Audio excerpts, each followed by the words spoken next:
Hey YouTube fans! So today I see a lot of good content on the internet on how to adjust a carburetor, how to remove a carburetor and change it on your weed eater, but what I don't seem to find is a lot of content on how to inspect one of these little bad boys and actually tell what exactly is wrong with it. So in this video my goal is to teach you how to inspect a carburetor after you've done your initial inspection on your trimmer or your saw, whatever it may be. This in particular one right here, this one had a flat spot in it.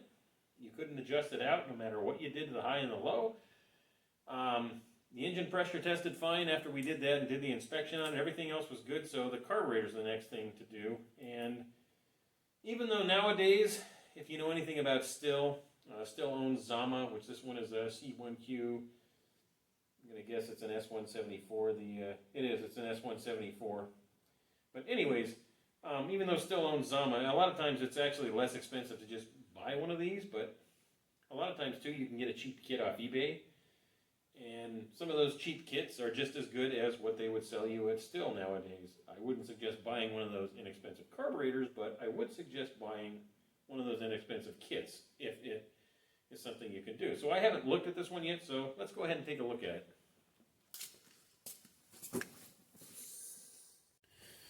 So on one of these carburetors we're going to inspect, you've got your metering side and you've got your fuel delivery side. There's actually two parts to this carburetor. This one's actually got an extra diaphragm in the top here on a 4-cycle system, which is what an FS90 is, which is what this C1Q S174 Zama came off of. They require an extra diaphragm in order to help with the pulsation of it to draw the fuel up and run the fuel pump. So what we're going to start with is we're going to start with a pressure test. So I got my gauge here and we're going to hook it up. Obviously you've got two sides to it. This side is your outlet side, and then this side is your outlet or return, and then this side is your inlet side. So we're going to want to check this. And the first thing we're going to do is we're going to check and see if it actually draws pressure. So what we want to do is we want to set our gauge up. If you look, the gauge, it goes two ways. This one is a vacuum, and it is also a pressure gauge. So we're going to set it up to vacuum, and what we're going to do is we're going to push our pressure ball, and we're going to absorb and see if just the pump works itself. So as we push our pressure ball and we observe the gauge, you can see the needle move just slightly. So we know that it's letting off and it's not drawing. So we know we probably have a side of the carburetor that's not drawing fuel correctly.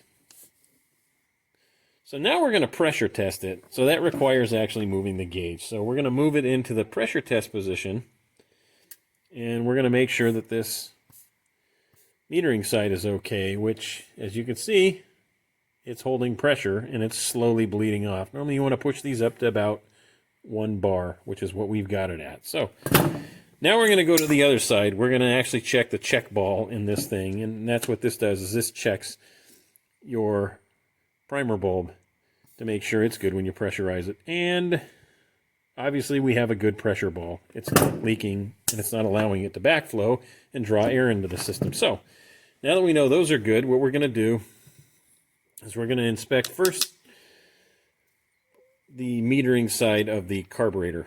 So when we do that, you got to remove the screws, obviously.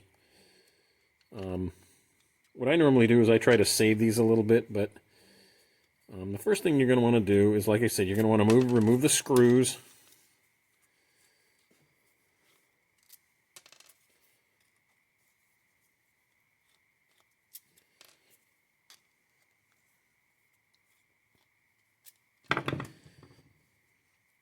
And you can pop the primer ball off.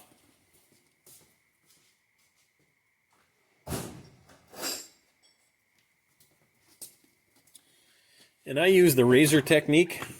The plastic part here, normally you can smack it with your screwdriver head kind of evenly around. It falls right off. Again, we know that that's good because we just tested it with the pressure tester. And then what I do is I will work this off with a razor blade, like so. in order to save it, because sometimes there's some quick little things that you can actually do with these to repair them that may or may not require a kit. So if you're nice to the gasket and you're nice to the rest of it, again, you might be able to get away with not actually spending any money on it. So again, we're going to try and work this off. And we're going to be as gentle with it as we can.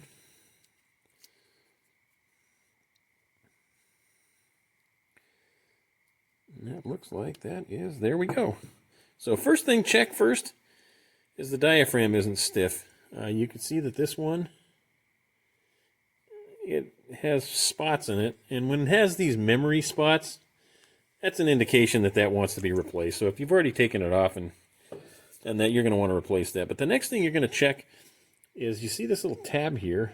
The camera isn't exactly focusing on it, but you got a little tab right here. Let's see if we can do that. There we go. So the little tab right here, and what you want to do is, this is a check gauge. You can see that it says it's different things on there. C1Q. It's got some other ones on there for other things that go on there. But anyways, it's got all sorts of different ones. So this one, you're going to want to flip it to the C1Q side, which is your flat one. And you're going to want to verify that your carburetor needle, which this one right here, it is touching it. So that is correct. So you know that your metering side, at least based on that. Now, granted, this thing has got a lot of wear and tear on it.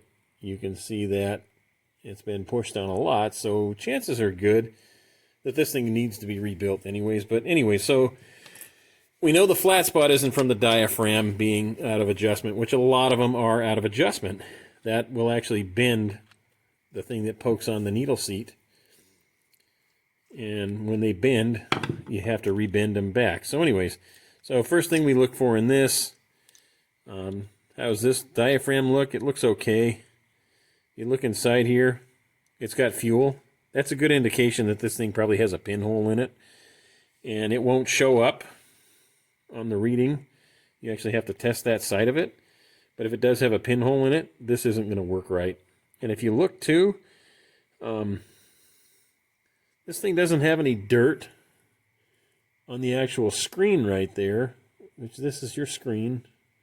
And it does have dirt in there, which would indicate that this one, probably one of the guys ran it without an air filter, because what will happen on a Stihl FS90 is it'll dump fuel in there, and that's when you get dirt inside there. The other time you get dirt inside there is when the outside of the body is dirty, because what you actually have is you have a hole, a breather hole right here, that goes from inside the carburetor, the housing itself, and it goes right out to this point right in here. So it'll also get dirt in there from that. But what you don't want is, you don't want dirt in the other areas of this. And that's when you have problems. But if you look here, you can see that these rings, or your flaps here, actually have rings on them. I don't know if I can get the camera to focus on that. Oh, yes, I can. So when we're looking at that, there we go. Now we got a good picture of it. And that is an indication, if you kind of see how these are bent. If I can get the camera to focus. But anyways, what you can see is this one's kind of tilted, and we'll just pull this off here. But you can see how these aren't exactly laying flat any longer. This one's actually developed a memory on that flap. On this side right here, this one has developed a memory on it. And that's never good, because what happens when they develop a memory is they no longer lay flat against the flaps on it. So when the carburetor,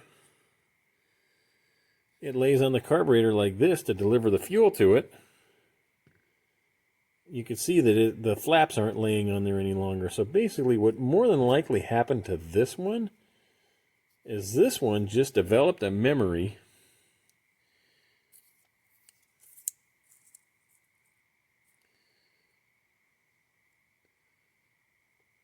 yeah.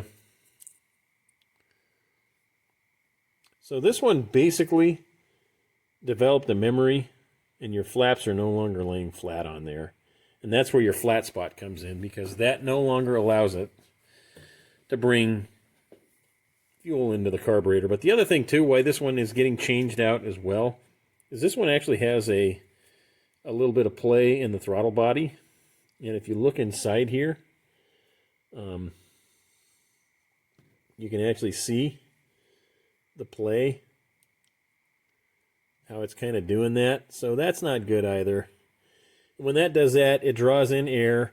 It doesn't meter correctly. You've actually got a valve in here that pushes extra fuel into it, and it doesn't work correctly any longer. So it'll also bind on you, and that's what one of the other complaints about this was that it was binding as well. Not only did it have that flat spot, that was something that I figured out afterwards, but it was binding. But they were running it on choke. But anyways, so long story short, that's how you do a carburetor inspection. Hope this helps out anybody who's looking to do one, and thanks for watching.